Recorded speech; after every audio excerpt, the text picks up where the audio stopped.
Kung dessert ang inyong kinababaliwan, mga native dessert ang dapat niyong subukan.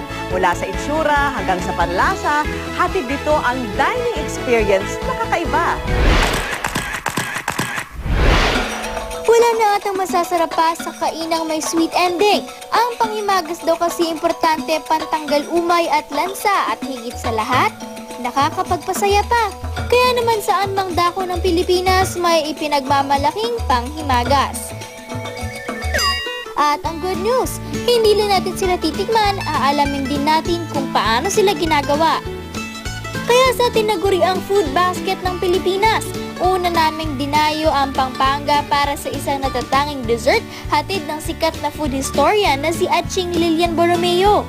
Naku, napakarami yan, pero almost, halos lahat ang ginagamit ay egg yolks. Nung panahon ng mga Kastila, ang malaking problema dito sa Pampanga, at hindi lang siguro dito sa buong bansa, it was how to make use of the egg yolks. Kasi ang mga simbahan noon ay ginagamit nila yung egg whites, saka yung apple, konting sand at konting eggshells to build churches and mga establishments. Ngayon, saan pupunta ngayon yung mga pulang itlog? Isa sa mga egg-based desserts na talaga namang kinapapanabikan noon pa man ay ang Tocino del Cielo o Lord from Heaven. Dati raw kasi itong ginagamitan ng kaunting taba ng baboy para ang sarap ng lasa, maging abot langit. Kasi nung araw hindi sila gumagawa for sale. Parang regalo, gift.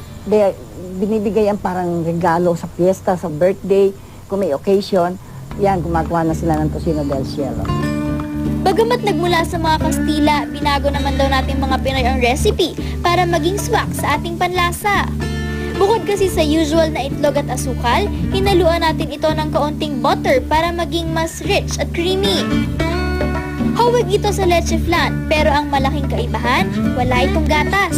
Kaya naman siguradong angat ang linamnam ng pula ng itlog. Pero di gaya ng sa leche flan, ang nakakaalam ng recipe na ito, pailan-ilan lang. Pero ang good news, nabubuhay raw muli ang traditional dessert na ito. Sa katunayan, natagpuan ko ito sa isang Spanish restaurant sa Taguig. Kami, kasi Spanish restaurant kami, syempre gusto namin ituloy at isilbi dito yung mga traditional dishes sa Spain.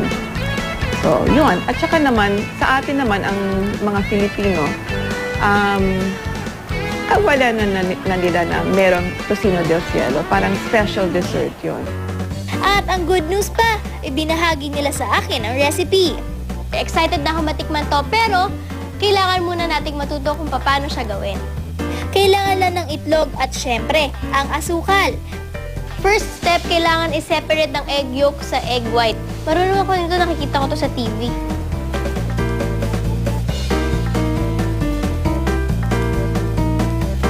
At pagkatapos, pwede na itong i-scramble.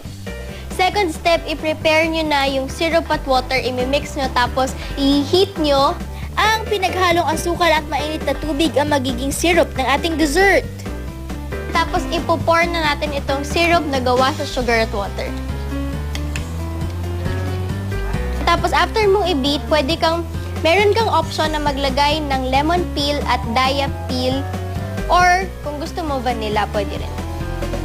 At bago ito ilagay sa molde, kailangan muna itong balutan ng caramelized sugar. Tapos lalagyan na natin siya ng mixture. Ayan, kapag na-fill na natin itong maliliit na llanera, lalagay na natin siya sa mas malaking llanera na may water sa loob. Ayan, tapos ilalagay natin siya sa oven for about 20 minutes. At pagkatapos, ready to eat na ang ating Tocino del Cielo. Para siyang leche flan pero mas matamis na leche flan. Wala kang malalasahang cream, hindi katulad ng leche flan. Ito, matamis siya tapos malinamnam. Kahit maliit yung serving niya, sobrang flavorful at saka solve ka na dito sa maliit na serving na to. Mula sa Pampanga, sunod naming pinuntahan ang historical na probinsya ng Cavite. Dito kung saan idineklara ng bayaning si Emilio Aguinaldo ang ating kalayaan noong 1896 ay matatagpuan ang isang panghimagas na may taglay na sikreto. Sa isang replika ng kanyang bahay namin natagpuan ang kakaibang dessert na ito. Kaya kapag dumayo kayo sa Cavite Republic ay pwede nyo matikman ang lihim ni Aguinaldo na kung saan ay isang dessert nga ito na may chiko, may mangga at merong suman. Paborito mga prutas raw kasi ni Aguinaldo ang chiko at mangga. Kaya naman naisip nilang gawin itong espesyal na panghimagas na lalong pinasarap ng iba pang mga sangkap. Ang lihim na Aguinaldo, mabubunyag na. Una, hiwain ang suman sa bite-sized pieces. Sunod namang inihanda ang matamis na mangga at chiko. Ilalagay naman po natin ang ating chiko na ginayat. Ilalagay po natin ito sa tagiliran ng suman. Ibudbod ang crunchy pinipig. At tapos na po natin lahat ng ingredients. Para naman po ito maging lihim, tatakpan po natin ito ng ice cream. Napakadaling gawin, napakasarap kainin. Ibang klase po yung lasa kasi matamis siya, tapos yung mga kilala pong fruits sa Cavite, parang pinagsama-sama po dito. Pero maliban sa lihim ni Aguinaldo, marami pa raw panghimagas na ipinagmamalaki ang mga Caviteño. Mayaman daw kasi sila sa agricultural crops na ginagamit sa native desserts. So dito ay nagmula ang mga bibingka, no? At mga kasaba na kung saan ay dinadayo ito. So dito sa amin sa Cavite. Dito rin matitikman ang bibingkang mochi na gawa sa malagkit na bigas at asukal na pinasarap ng special sauce na gawa sa gata ng niyog. At syempre, mayaman din ang probinsyang ito sa isa sa mga paborito nating kakanin, ang puto. Puto na iba't ibang klase, kagaya ng puto pao, puto with itlog na pula, puto na mayroong keso, no, in different flavors. Ang turon naman nila ay may kakaiba ring twist dahil ang laman nito hindi lang ang saging at langka, kundi pati na rin ang ube at mangga. Sa dami ng mga pagpipilian, siguradong happy ang ating mga tiyan.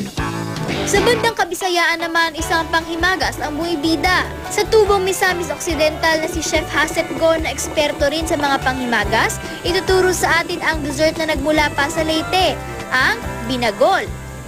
Kailangan lang ng brown sugar, itlog, condensed milk, gata, kinayod na gabi, at baon ng nyog o ang bagol sa Bisaya. Karon magama or magluto ta karon og isa ka sikat nga native dessert sa mga Bisaya, mao ni ang binagol or parang puding na gawa sa taro or gabi.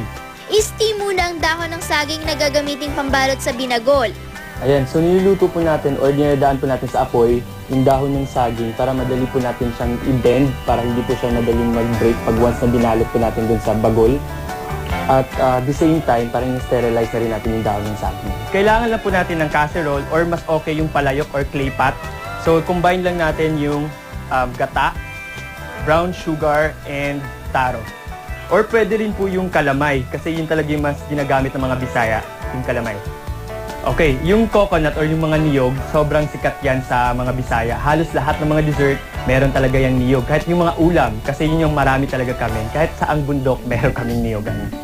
Haluin ito sa loob ng 30 minutos o hanggang lumapot ang mixture.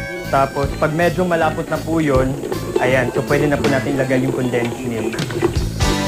Sa probinsya po namin, sa Misamis Occidental, meron naman kaming version ng binagol. Yun nga lang, hindi sa bagol or dun sa coconut shell namin nilagay. Dun, binalot po namin siya sa dahon ng saging para po siyang suman, tapos gawa po sa kasaba. Pero yung procedure po, pare-pareho lang po sa binagol. Kapag malapot na ang mixture, isali na ito sa bao. Lagyan ng itlog sa gitna at saka ibalot sa banana leaf. Ayan, so pagkatapos po natin siyang balutin dun sa dahon ng saging at talian, pwede na po natin siyang ilipat sa steamer at lutuin po natin sa mga kalahating oras. Ang panghimagas mula Visayas sa itsura at lasa, talagang kakaiba. Ngayon lang po nakatikim ng ganitong sa kanina binagol. Tama lang po sa kanya yung lasa, yung tamis at saka po yung baka. First time kong makilala ang mga panghimagas na ito at I'm sure marami pa sa inyo ang hindi pa rin nakakatikim ng mga ito. Kaya good news ang patuloy na paggawa ng mga ito para manatiling buhay ang masasarap na traditional food na ito. Kaya Kaya sa susunod na may craving kayo for dessert, bakit hindi subukan ang sariling atin?